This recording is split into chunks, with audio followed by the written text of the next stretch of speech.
Let's go ahead and create a global web server.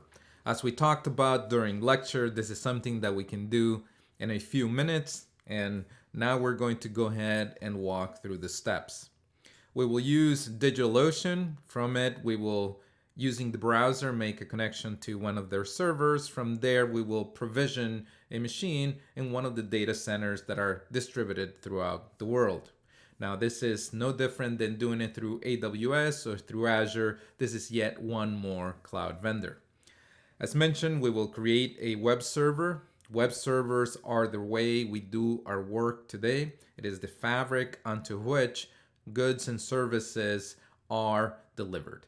It is something that over the last 20 years has become the backbone, the fabric through which business is done.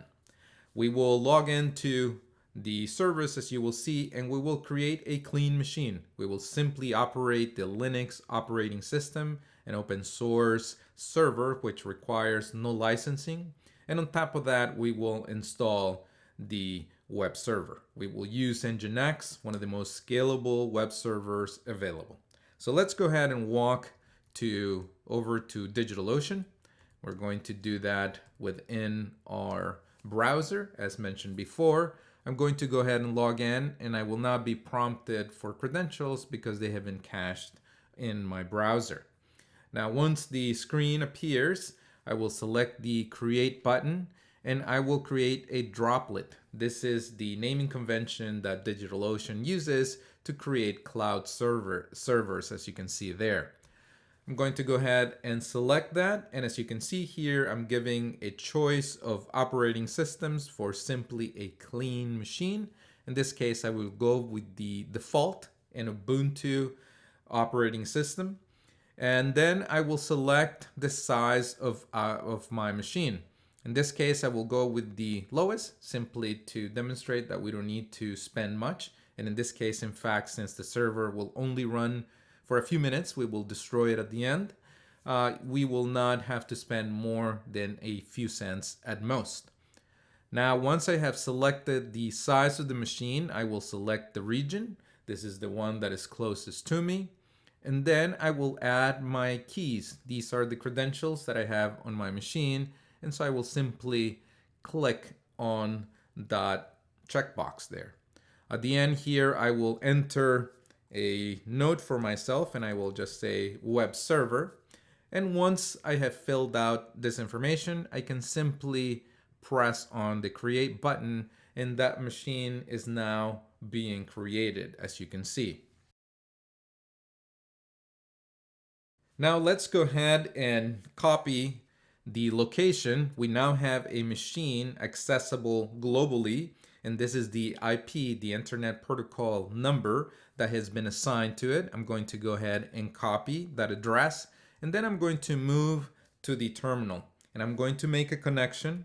As you can see here, you do not need to understand all the parameters, but it is simply reaching out using the SSH protocol, is using my local credential, which is my key, and the username is root at the IP we just saw.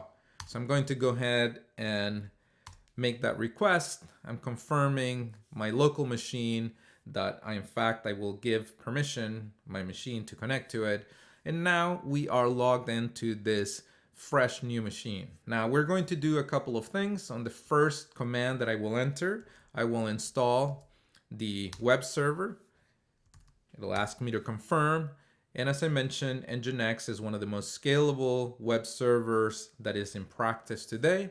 And as you can see, that was a pretty quick installation.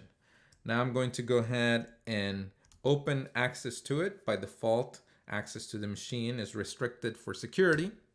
And as you can see there, those rules have been updated. Now I'm going to go ahead and move back to the browser. And if all our setup went well, I should be able to see this server default page up and running. So let's go ahead and see if that worked. I'm going to go ahead and enter, I need to get the IP again.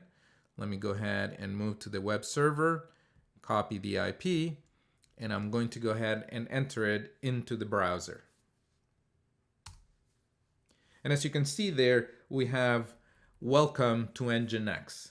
we have a server up and running. This is now a service that is accessible throughout the world. And if I wanted to host code, if I wanted to host data, if I wanted to host a team working together, I could start to add that functionality.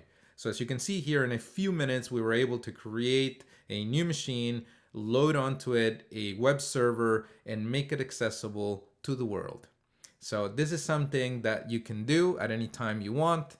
And the last step is simply to show you that with the same ease that we created that web server, we can go ahead and destroy it, dispose of it. So you can see here, we're given the option to destroy. I'm going to go ahead and confirm. And within a few seconds, well, I already have the acknowledgement there saying that the droplet has dropped. The UI takes a little bit longer, usually a few minutes, to confirm the deletion. So this gives you tremendous agility. This is a demonstration of creating a new machine and loading some new server on it.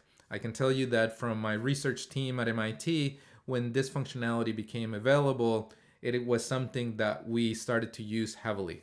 It is much easier than creating and maintaining our own machines, and the price differential is minimal. So this is something that you definitely want to, if you're not doing it already, become more comfortable with and use within your organization.